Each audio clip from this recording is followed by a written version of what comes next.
Allegedly, ang sabi niya, si ES daw po yung nagpa-hold, ano nung operation na yun. Yun po yung sabi lang niya sa akin. Sinong ES? Si Executive Secretary Ochoa po. Yun po yung Naniwala ka? DDGO po namin siya. That's pure hearsay. Yun po yung Naniwala sabi ka? niya. Naniwala ka ba? Yun po yung sabi niya sa akin. Your Honor. That's right. That will not stand in court. That's pure hearsay. Your Honor, yun po yung sabi nung aking Kaya nga, sabi nga, that is pure hearsay. That will not stand in court. wala naman po ako magagawa kung ano po yung sinabi niya. Basta ang sinabi niya, tigilan niyo yan. Sabi niya ganun, mapapahamak tayo dyan. Hindi, ano Sino yan, nagsabi? si Asik Gadapan po. Namatay na. Eh, hindi ko po alam. Dito ko lang po kay Senator Bato na lamang po. Eh, ginagamit ko pa yata yung patay. No, Your Honor. Hmm? No, Your Honor. Yun po yung nangyari po. Saan niya nakuha yung informasyon na yun? I'm sorry, Mr. Chair, for interrupting you. Yes, go ahead. No problem. Saan mo nakuha yung informasyon? Na, Where ano po, did your Kay- superior get the information? na namatay po. Involved na sinasabi ni ES na tigilan na yan. Kay Asik Gadapan nga po. At hindi lang po yun. Ako po ay naimbitahan sa Malacanang Tino, ng ng Law Enforcement Security Integration Office. Ito po when was this? after 1 year o matapos yung humigit kumulang 1 taon.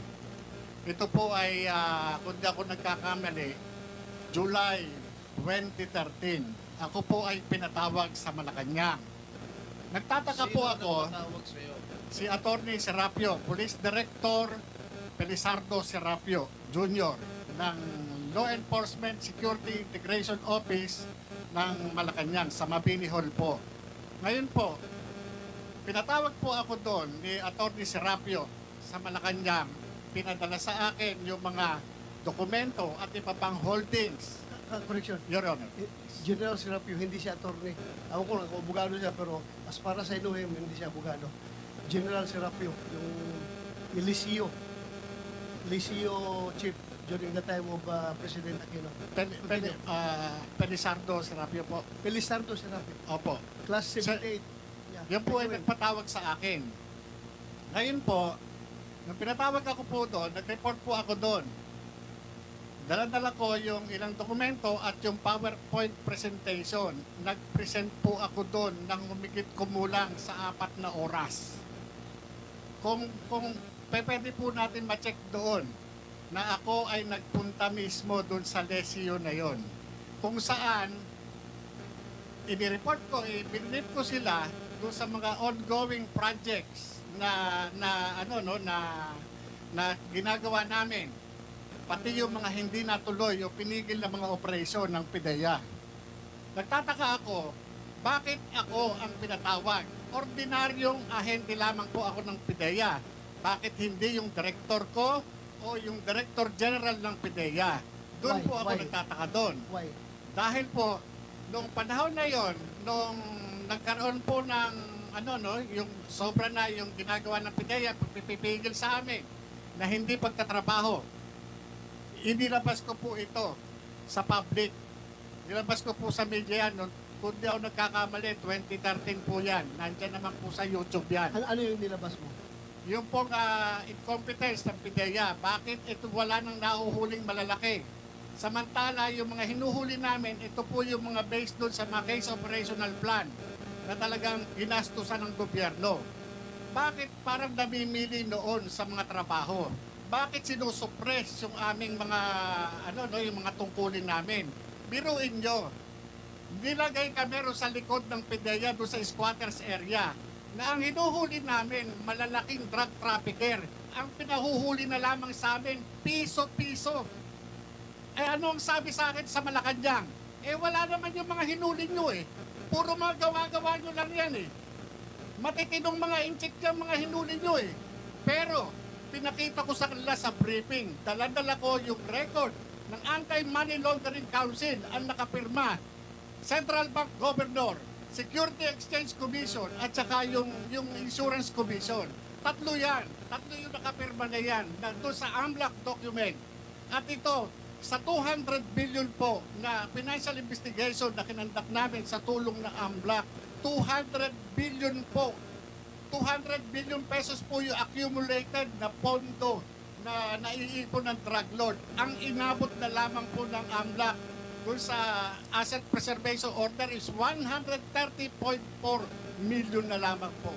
Okay, Pero so- pinaliwala ho nila yung mga sinasabi ko. Sandali. Yung pinatawag ka, that was not related to this particular halted operations. Ibang operations yun. Iba-iba po yun. Iba. Iba-iba po. Ang ano ko po nun, bakit hindi natutuloy yung mga operation? Bakit sinusuppress nila yung aming pagtatrabaho? Yun po ang issue ko dun eh. Ang ano ko sa kanila, bakit ganito? Samantalang yung mga sinundan nung Director General na inilagay nila Secretary Ochoa, hindi naman po ganun. Hindi naman po ganun na biruin ninyo. Ang mga tinatrabaho namin based sa case operational plan, biglang ilalagay kami doon sa barangay Pinyahan at paghuhulihin lang kami ng piso-piso.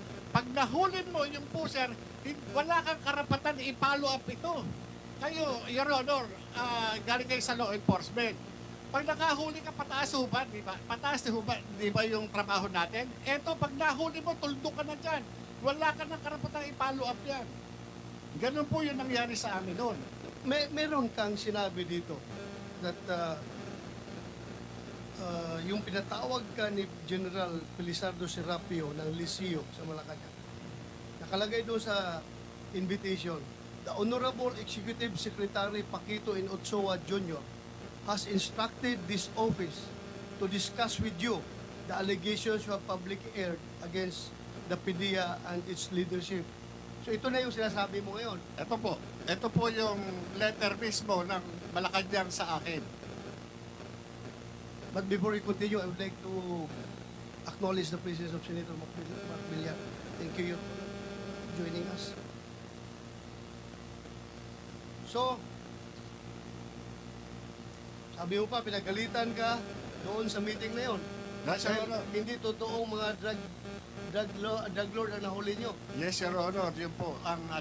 Minaliit po talaga. But hindi ka pinagalitan dahil dito sa operations. Lahat po Itong particular case. Lahat po yan. Kasama po yan sa mga nabanggit ko po, Your Honor. Kaya Kasama po. Kasama yun. Yun nga po ang pinagtataka ko. Noon, wala po akong meron po may pressure sa akin eh. Hanggang sa itong huli na-realize ko na kung sino yung nasa likod, kung bakit ako. Tingnan nyo, Your Honor, wala na ako sa PDEA. Kinasuhan pa ako eh. Meron talagang dumidiin sa akin, Your Honor.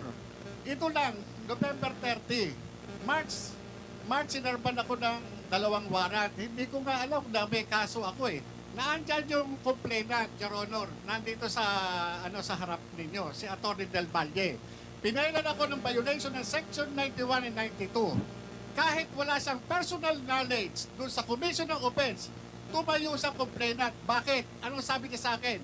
Sorry, napag-utusan lang ako ni Gerald Cacdac. Sino ba si Gerald Cacdac?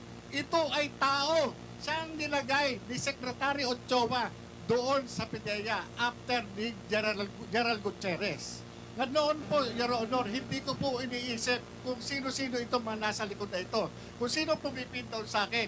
Ngayon, Okay. naisip ko na lamang, Your Honor. Okay. Let's focus on this particular issue muna. Huwag tayo pumunta sa iba. So, kinumpirma mo ba na talagang galing kay former AS Ochoa ang order na patigil ang operasyon? Yes, Your Honor. Kasi, yun po ang sabi sa akin ni Asek Gatapan. Wala naman po akong ibang paniniwalaan kundi siya mismo na Deputy Director General for Operations ng PDEA noong mga panahon na yon. Kasi siya po yung Assistant Secretary. Kung hindi pa po ako maniniwala sa kanya, kanino pa po ako maniniwala? Mr. Chair, Thank if you. I may, Go ahead, Senator Jinggoy. who were present in that particular meeting? Ako, tsaka siya. Dalawa lang kayo? Ganun naman po mag-usap doon eh. Nung pinatawag ka sa Malacanang, dalawa lang kayo? Ay, sa Malacanang, Your Honor? Sa Malacanang po, ako at at saka yung itong si si Director Serap, Police Director Serapio, at saka yung meron pang doon meron pa ibang tao, Your Honor. You briefed them that day? Sir, Your Honor? Did you brief them that day? Yes, Your Honor. Ito po yung hindi ko na lang po kung 29 o 30 ako nagpunta, Your Honor. So after the so-called briefing, what happened? Ayun po, after the briefing, yung nga po, binaliwala nila yung mga sinasabi ko. Sa kabila ng meron naman akong mga ipinakikita na pruweba patungkol ko sa mga tinatanong nila, pero sa kabila nun, wala na silang, sa akin, hindi sila interesado sa mga sinasabi ko, Your Honor. Okay, let me invite your attention. Permission of Senator Bongo and Senator Padilla, the persons here. Let me invite you to who you are. Yes, Your Honor. You were admitted in the PNP when? 1993, Your Honor. Exactly.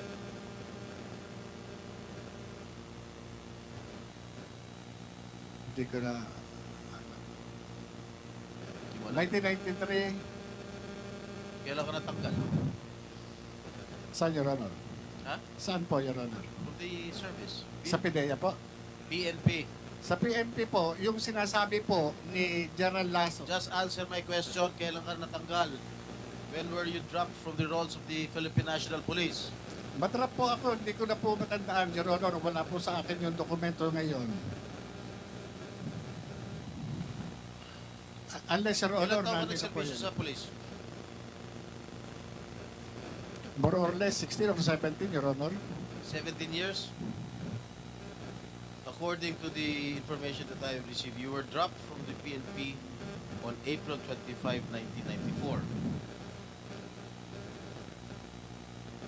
Meron pang yan, Your Honor, na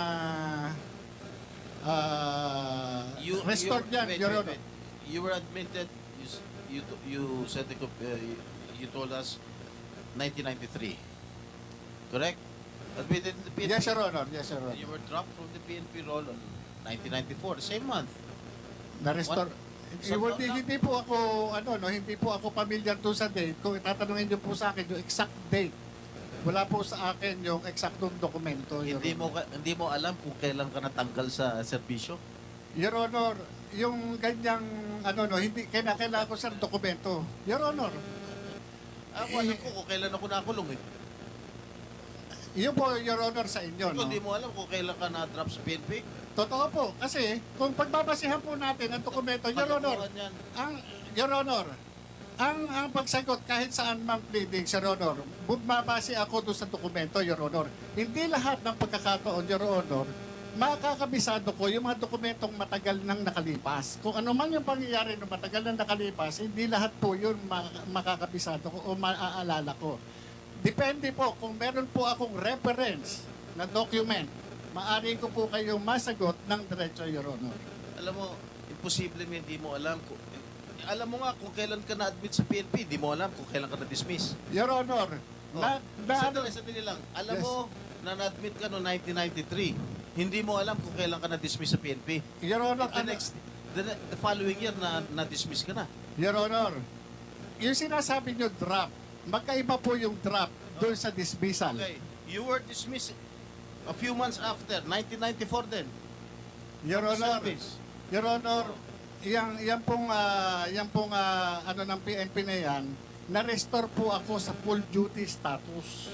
Meron naman po yan dyan na kung i-recall ko, ako ay na-restore sa full duty status. May mga po yan, may mga dokumento na nandiyan, Your Okay. Honor. Tell me the reason why you were dismissed. Dismiss or drop, Your Honor? Draft. Drop, Draft? Your Honor. Hindi ko, Give me the reason why you were dismissed from the service. PNP. nagkasakit po ako noon, yan, Your Honor Yan yung naging basis ko noon. Your Honor, nagkaroon ng misappreciation of facts. Yan po yung naging ko doon sa PNP noon. Kaya nagkaroon ng restoration to full duty status. So, yung dismissal dropping from rolls ay ang kaso mo is awol. Kasi nagkasakit ka? Yes, Your Honor. Yan, na-restore po ako. Na-restore po ako nung panahon na yan, kaya po ako nakabalik. Your Honor. Okay. You were reinstated 3 years after, December 30, 1997. Am I correct? Yes, Your Honor, dahil nagkaroon ako ng mga, nun, sa PNP rin, Your Honor, ang problema, hindi po sa akin. Dahil nagkaroon ako ng communication sa PNP noon dahil dyan sa, na yan, doon sa ginawa nila sa akin. Kaya, na-reconsider yung aking, yung aking pleading sa kanila, kaya nagkaroon ng restoration sa full duty status ko, Your Honor. And after which, 10 years after, you were suspended from July 1, 2007 to September 2007. Why were you suspended? Yan po yung sa trabaho nun, Your Honor, parang, kung di ako nagkakamali, Your Honor, yan sa plan. Kung di ako nagkakamali. O ngayon, naalala mo na. Hindi, Your Honor, ako sa akin, Your Honor, dinirecall ko yan eh. Kaya kung sasabihin nyo sa akin, yung mga exact date o ano bang mga hindi ko po talaga, tatapatin ko kayo, hindi ko talaga siya pero nire-recall ko siya para at least maiano ko sa inyo, Your Honor. Okay, and then, 1 year after, you were dropped again from the PNP role. Why was that so? Yun po yung hindi ko na po matandaan kung anong nangyari noon, Your Honor, kung doon sa sakit o ano man, hindi ko na po matandaan, Your Honor. Pero, Your Honor, yung sinasabi ni General Lasso na nagkaroon ako ng dismissal order, ito po, Your Honor, ito yung, nawalan ako ng nawalan ako ng, ng karapatan, ma-avail yung due process. Kasi meron tayong twin requirements para sa due process. Ito yung notice and hearing. Wala po akong natanggap na kahit anong hearing o notices na ako ay na-pre-charge o meron summary dismissal proceedings. Wala po ako natanggap. Kaya nga, kung ako man, ang PNP, pakitaan ako ng anumang dokumento na nagpapatunay na ako ay nag-file ng anumang pleading para kontrahin yung anumang sinasabi sa akin doon sa pre-charge o anumang summary dismissal proceedings. Wala po eh. Kasi hindi ko po na-avail yung due process na yan. Yung sinasabing ganyan. Dahil nung panahon na yan, nag-re-entry na po ako sa PIDEA ng 2009. Wala po ako natanggap niya. Kaya yung na yan, sinasabing order ng PNP na dismissal order, hindi po, wala po akong dyan, walang due process na akong nabinigay sa akin. Nung hinire ka ng PIDEA, you misrepresented yourself that you misrepresented to PIDEA that you do not have any unbroken service in the PNP from 1993 to 2008. And you did not disclose that you were dropped from the PNP role on April 25, 1994 and August 28, 2008. And you were dismissed from the service on November 7, 1994 and was suspended from July 1, 1997 to September of 2007. Your Honor, doon sa pag-accept sa akin ng recruitment committee ng PIDEA, hindi mapapalusutan si General Junicio Santiago. Kaya nga ang sinasabi ko, inaano ko rin kay General Lasso, ang ibig bang sabihin, mas magaling siya doon sa kanyang upperclassman na si General Junicio Santiago na 4-star General sa Armed Forces of the Philippines. Kasi tinanggap po ako ni General Santiago at yung mga hinihingi po sa akin, nag-comply po ako. Paano po yun? Service record kasama po yun. Hindi po pwede na hindi ako magde-declare na kahit ano pa man dahil magre-reflect yan sa service record. Pangalawa, yung mga clearances. Kasama po yan doon sa recruitment process. Hindi po ako i-appoint ng Philippine Drug Enforcement Agency kung ang aking mga dokumento ay kamas-kamas. Alam naman po natin na si General Santiago hindi po basta-basta mapapalusutan Kaya yan. sandali lang. Kaya nga hindi mo nga sinabi yung katotohanan. Sinabi po, Your Honor. Na-dismiss ka sa Opo, PNP. dahil nga po, meron akong kaya tinawag po nila ako, nag-comply po ako. Siguro may backer ka. No, Your Honor, hindi po sa backer, wala po akong backer. Nag-comply po ako kung ano man yung requirements, Your Honor. Dahil kung ako ang PIDEA at alam kong meron kang mga kaso sa Philippine National Police, na-drop ka, na-dismiss ka, na-suspindi ka, finailan ka ng kaso, hindi kita kukunin. I'm sure meron kang malakas na backer para pumasok dyan sa PIDEA. No, Your Honor. At dumaan ako doon sa talagang sa recruitment you process. never Your Honor. disclosed your record sa PIDEA. Hindi mo disclose yan. Your Honor, imposible po yun. Dumaan po ako doon sa proseso ng recruitment nila. Kaya nga po ako inappointed. Dahil kung hindi ako na-comply, hindi po nila ako tatanggapin. Requirements po yun, batas po yun. Hindi po pwede na yung recruitment committee, iba-violate nila yung procedure. Hindi po pwede. At saka, Senator Jinggoy, karamihan ng mga initial na mga personnel ng PDEA were coming from the PNP. Kaya imposible makapagtago ito ng kanyang identity doon sa mga pulis na nandoon sa PDEA kung ito yung mga kaso niya, hindi niya dinidisclose. Your Honor, tama po yun. Kasi nung panahon na yun, kung di po ako nagkakamali, ang hepe o acting director ng Human Resource Management o yung admin ng PIDEA ay police. Police Commission Officer, Your Honor. Imposible ho na magkano ako ng mga anumang itatago ko dyan, hindi po pwede. At yung IIS, Your Honor, na nagkakandak ng background investigation, panay police. Hindi po pwede lulusot po ako. At sigurado ko, kung iskalawag ka na pulis, lalong-lalo na PDEA papasukin mo, mukhang malabo siguro, mukhang siraulo ang PDEA kung tatanggapin ka, kung iskalawag ka na pulis. Yung Your Honor, ang sinasabi ko doon kay General Lasso, ibig sabihin, mas magaling ka pa kay General Dionisio Santiago sa military parlance, Your Honor, at saka sa police parlance. Ang tawag doon kupal. Your Honor, si General Santiago, patawarin niyo po ako doon sa words ko. Pero yung po yung military parlance at saka police parlance, pagka ang isang opisyal, hindi magal ng tawag dyan. Your Honor, napaka-tinong opisyal ni General Santiago. Ano tawag? Magan, Your Honor. Magang? Magan. Magan or kupal, Your Honor. Totoo ba yan, Mr. Chair? Yes, magan, stricto. Ibig sabihin ng magan, stricto. Kupal, yung wala. Kurap na opisyal. Yan yun. Yes.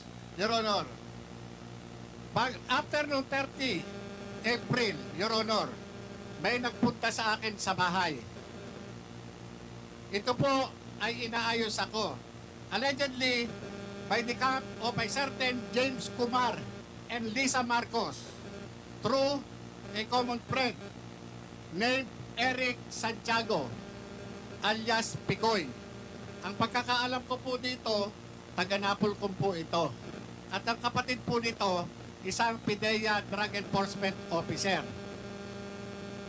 Nakuha po sa bahay ng CCTV yung kanyang kasi naka-video call po eh. At ako, ayon, di umano, ito si James Kumar, interesado sa akin at naging subject ng kanilang three-way conversation na ako wag nang magsalita. Ngayon, nagkaroon pa ng mga series of communication. Kahit ano ang hilingin ko, wag na akong tumuloy dito sa hearing na ito ngayong May 7. Kung hindi ka tumuloy, papahuli rin kita. Yes, Your Honor, alam ko naman Gusto po. kita. Kung hindi ka Nagbiro pa nga ako, Your Honor. Ang gusto ko, loto. Walang problema. Yan ang inaantay. Yan ang inaantay ni Lam. Your Honor, kuha po yan. Yung conversation na yan. Sandali, bagong revelation yan. Yes, Your Honor. Nung atrenta na after ng hearing natin dito sa Senado, May 1, may nagpunta po sa akin. At yun nga, yung tumawag yung Eric Santiago, video call. Kaya nga, sabi ko, teka muna, hindi ako nag-ano dun sa video call. Yung nga sinasabi, yung certain Kumar, James Kumar, allegedly, yung Bombay, sabi nga Bombay. Sabi ko, ano kinalaman ng Bombay? Ba't ako kakausapin ng Bombay? Hindi ko po kilala itong James Kumar na to. Kilala ko yan. Ako po, Kilala ko. Opo. Kumusay, are you sure of your statements, ha? Yes, Sir Honor, kahit po patawag natin, yung Eric Santiago na ang pagkakaalam ko, taga Napolcom. Kumusay, you invite James Kumar and yung isa, Eric Santiago. Opo. Tsaka yung isa pa raw kausap, allegedly, ito po allegedly si Lisa Marcos, ito po yung lab.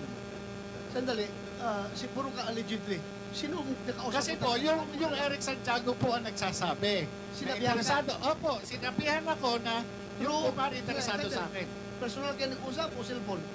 Yung po kanyang, yung nagpunta po sa akin, naka-video call po sila. Sino yung nagpunta sa'yo? Si Romy Enriquez po. Romy Enriquez. Hindi, tikno. Pumunta sa'yo. Naka-video call. Yes, Sir Honor. Pinadinig niya sa akin. Sinong nagsalita doon sa video call? Yung po si Eric Santiago. Anong sabi niya Eric Santiago? Ayun, interesado raw sa akin si James Kumar. Ang gusto pa nga, Your Honor, kausapin ako kung saan ko gusto sa labas. Ang sabi ko naman, hindi, dito na lang sa bahay. Dito ako kakausapin. Ngayon, bumalik sa kanya ng usap itong si Picoyo, si Eric Santiago, at sinabi, teka muna, baka raw purtad ng CCTV yung bahay doon. Mahirap. So, na-cover ng CCTV mo yung pagpasok ni yung nagdala ng cellphone, nakakausapin ka? Yes, sir. Nandun. Nandun sa Nakuha po, nandun kami sa dining eh. Sa dining po namin, meron pong CCTV doon. Kaya capture po. palalim ng palalim itong investigasyon na ito. Ang dami ng tao na involved.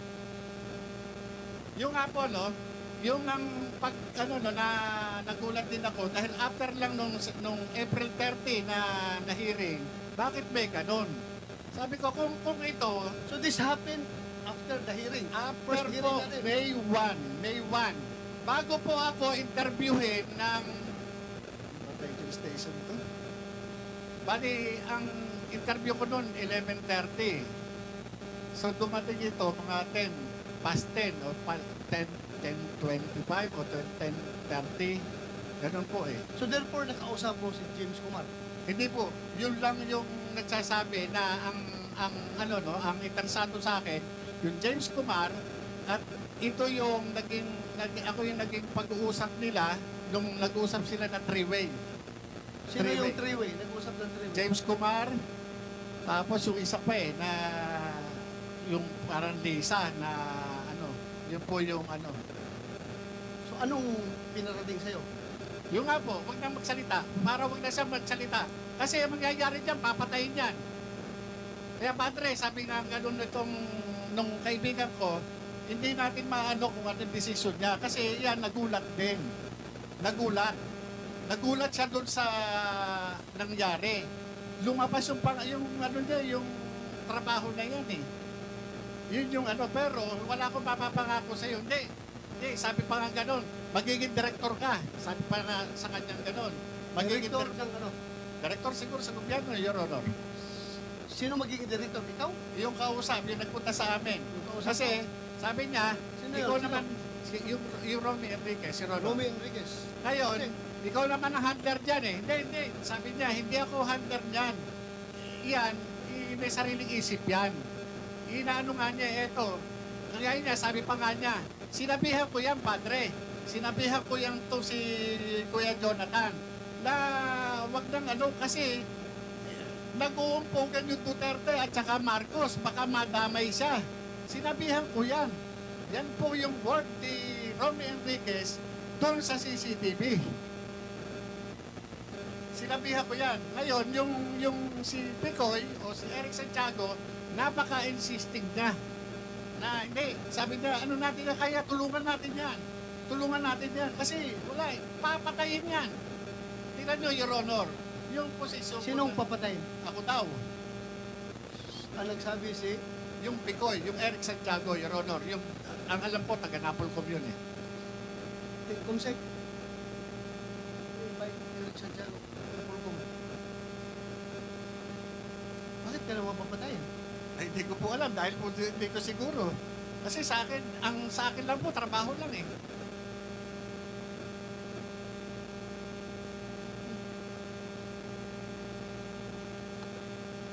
Mr. Chair.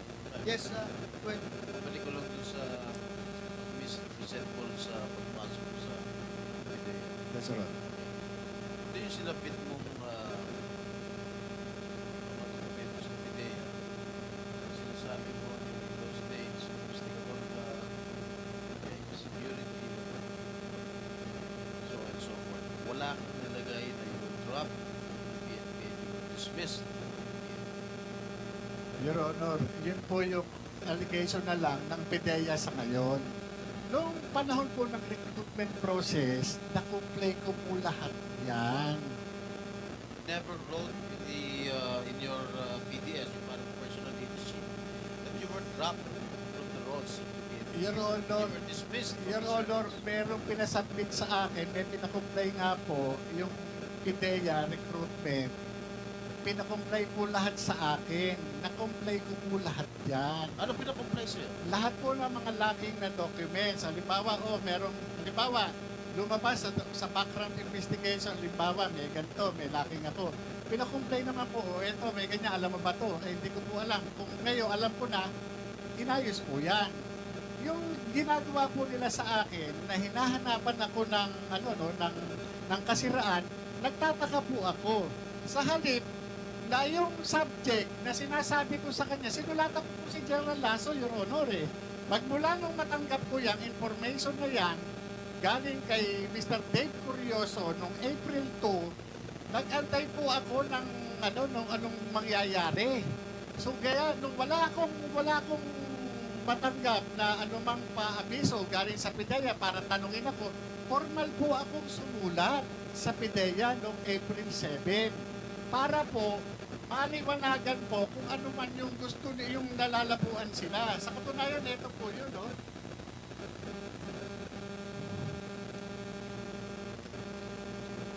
At any rate, Mr. Chair, is there anybody